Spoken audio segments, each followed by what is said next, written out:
Hey, great. So our learning target today is I can solve multi-step inequalities. So it's really going to be the hand method again. But we're going to have to make that decision about whether or not we flip the sign. Remember when we multiply or divide by a negative, we flip sign. Okay, here we go. 4 easy steps. You got this. Step 1. Step 1, we will change all subtraction to addition problems. We know that is stop, chop, chop, and nothing new there. You've been doing that since the beginning of 7th grade, so you should be good there. We're just rolling with that hand method, but these are our notes in case you're struggling or in case your parents are helping you. Step 2, we are going to simplify all parentheses, which means use the distributive property. Of course, we've got to kill parentheses if it's there. If you don't have that distributive property there, then you wouldn't have to worry about that, but that would be the plan on that. All right, step 3, we will combine like terms. No fruit salad. We're used to doing that.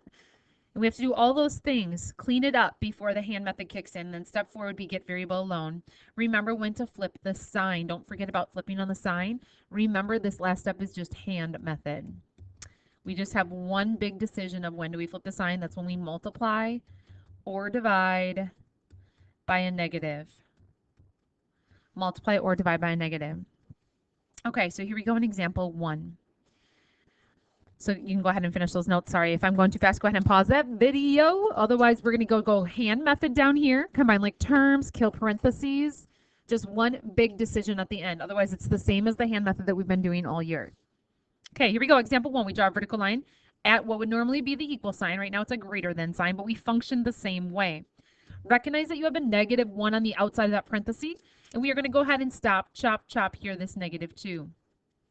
Using the distributive property to kill, we're going to multiply through as -2. We keep sign in the middle. We distribute again. Is -2, drag variable m with us. So as I distribute through, that -1 multiplies to both things, the 2 and the 2m. So I just killed parenthesis, and I'm going to move on. If I haven't used it, I drag it down. This plus -2, I'm going to get in the game here. Greater than 6. That's step 1 and 2, killing that distributive property, killing parentheses. Then we're going to combine like terms. So like terms, -2 and -2. Those are like terms because neither one of those have a variable in it. That becomes a -4. If I haven't used it, drag it down. As I'm working then left to right, hand method's going to kick in here. We're going to go ahead and cover the variable. We will add for copy paste. All right, as I start to work down here, we end up with a -2m is greater than 10. My job is to get the variable m all alone. It's not alone right now. It's multiplied by a -2. In order to get rid of it, we're going to go ahead and divide by -2. Copy paste. So we end up with m. And as I'm looking through here, I'm making a decision about did I multiply or divide by a negative all the way? Did I drag the negative with me? And I did. So we go ahead and flip that sign. And on the right-hand side, we have a triangle problem, which is -5. Working through this, and we have a -5 in the middle. 2 less, 2 more. 2 less than -5 would be -6 and -7. 2 more than -5 would be -4 and -3. This is just a less than sign. It is not equal to, so we're going to have an open circle at -5, and we're thinking of all the values that are less than or worse than -5. You should be shading left. It's less than -5. It's worse than -5. Shade left. Open circle at -5 because it's not equal to, shading left, and we are done. So notice that's just really the hand method until that last step of deciding do I flip the sign or not. All right, 8th grade, here we go. Next problem. We have this greater than sign, but we're going to function like it's an equal sign until that very last step, and then we really do some thinking. I have some stop, chop, chops going on in here. We have a lonely variable. As I clean this up then, this is going to have to wait because this is addition. We have to do all multiplication or distributive property first. So I'm going to go ahead and kill this parenthesis, distribute. I get a -7, reattach the x, keep the sign. I'm going to take that -7 and then multiply through. -7 times -7 is 49. Our sign is greater than. On the right-hand side, we have -4 plus 5x. If I haven't used it, I drag it down. So we have 7 plus -7x plus 49 on the left. My job is to combine like terms at this point. Anything, and all the numbers go together, all the variables would go together. So the 7 plus 49 we have there over on the left-hand side. When I combine those, 7 and 49 end up with 56. If I haven't used it, I drag it down. This is what I have on the right. This is a multi-step equation. We have variables on both sides. The smallest variable goes. So my smallest variable part right now is negative 7x. So I do the opposite of negative 7x. I would add 7x, copy, and paste. Here we go, working left to right. If I haven't used it, drag it down, we end up with 0 here. We have a greater than sign, and we have negative 4 plus 12x. Hand method kicks in here. We add 4, copy, paste. We get 60 is greater than 12x. As I start to solve them, my job is to get the variable x all alone. So I'm going to go ahead and divide by 12, copy, paste. So I end up with 5 greater than x. Now, that's tricky to graph. That's a correct answer. It's tricky to graph, though, when the variable's on the right for me, personally. So I like to make sure that I get the variable on the left here. So I'm going to take the entire thing, and flip it. And this is what I'm going to go with as my answer. They're both correct. Black and blue are both correct. It's just easier for me to graph the blue with the variable x on the left. It makes more sense to me. So we go ahead and put that 5 in the middle. 2 less, 2 more. 2 less, 2 more. We go 4, 3. 2 more. We go 6, 7. And we are talking about x less than 5 here. So we're going to have an open circle at 5. And all the values that are less than 5, I'm shading left. Open circle at 5, shade left. All right, so there is our examples, our 2 major examples of today's learning target. It's really the hand method. You have some combined like terms, you have some distributed property. You have to make a decision on whether or not you flip the sign. Notice in the first problem we flipped the sign, in the second one we did not. And that's based on whether you multiply or divide by a negative. All right, so this is the next thing we're going to try. It's called a compound inequality. It's a little bit tricky. We're going to try it twice here in example 3 and 4 and just see how you do.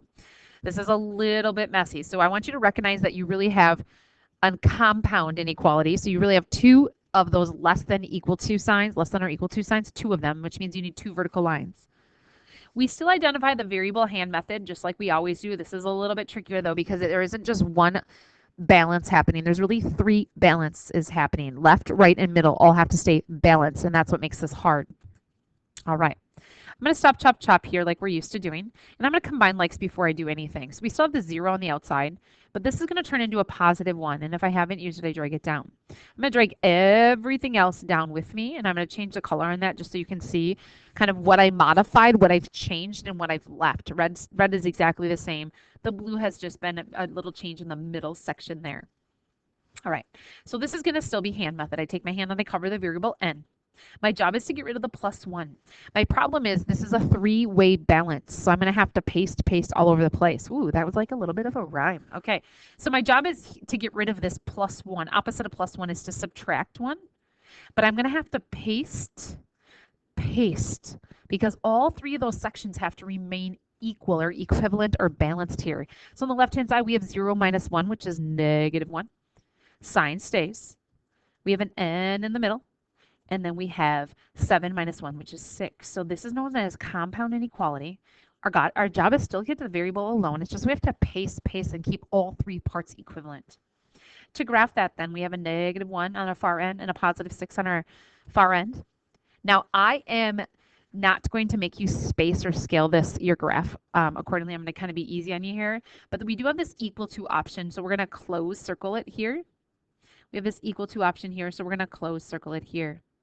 So we're really going to shade all the way from left to right. Negative 1 less than or equal to n, less than or equal to 6. Close circle on both ends. That's called the compound inequality. Now, if you want to watch that again, pause, rewind, just check that out again. Notice there are 3 equal parts because of left, right, and center. Just the pace is what's kind of a little bit different in that problem. All right, let's try it again. 3 equal parts. So left, middle, and center all have to be equivalent to each other. I stop, chop, chop here. And we're going to solve using hand method. So our job is to get that n alone, as we always do. First thing I'm going to do is get rid of the plus negative 4. And to do that, I'm going to add 4, copy, but it's going to be paste here because all 3 parts have to be balanced or equal. And if you do something to the middle, you've got to adjust on the outsides and do the same thing. Okay, working left to right here, we get 6 and then a less than sign. If I haven't used it, drag it down.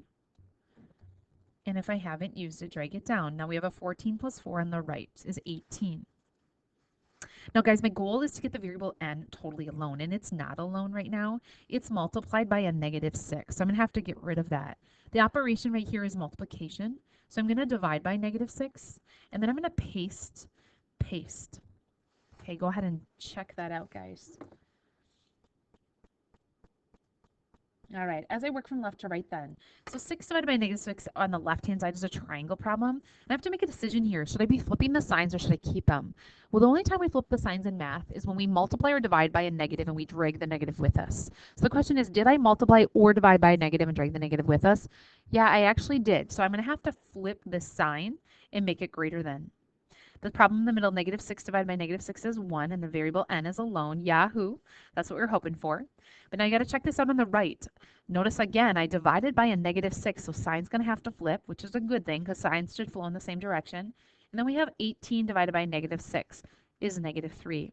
Now this makes me a little bit uncomfortable because I don't like writing problems this way. -1 greater than n greater than -3. So that's the correct answer there. But when it comes to graphing, that's really hard for me to have the signs flowing in that direction because it seems so backwards. So I'm actually going to take the entire statement and flip the entire thing. So you have to envision taking this whole thing and flipping it over. So it's going to end up with -3. Flip it, flip it, flip it. Less than. Flip it, flip it, flip it, flip it. Except you can't flip the n. You get that. Flip it, flip it, flip it. And there we have it. This is what I'm going to use. I'm going to use blue to graph because it just makes more sense to me, the flow from least to greatest, because my graph flows that way. However, you can keep it in green if you feel good about that. But green and blue are both correct statements. Just blue feels better in terms of graphing. So we have a -3 all the way on the left and a -1 all the way on the right. Notice you don't have to scale it in my class. You don't have to worry about your scale. I'm going to keep it easy for you. We're going to go open circle here because it's not equal to, no bar in the bottom. And we're going to go open circle here on -1. Open circle on both, and we're going to shade in between. So their value is somewhere between -3 and -1. Open, open. All right, guys, meet me on that summary page. So for our summary today, I lost the summary somewhere. There it is. For the summary page, just a couple of things that I would point out to you. Remember that we're solving as hand method. Nothing different there. But flip sign when you multiply or divide by negatives. And I should really more maybe say if you. Not really when, if you. And then we did talk about the compound inequality. Don't forget to paste, okay? Because that's really supposed to be 3 things that are balanced there. So that is important that we recognize that we have to keep all those spaces balanced in our work there. Okay, guys, so your homework then tonight is to finish page 13, 14, 15, and 16. Again, homework tonight is to do page 13, 14, 15, 16. Due tomorrow. Have a fabulous night.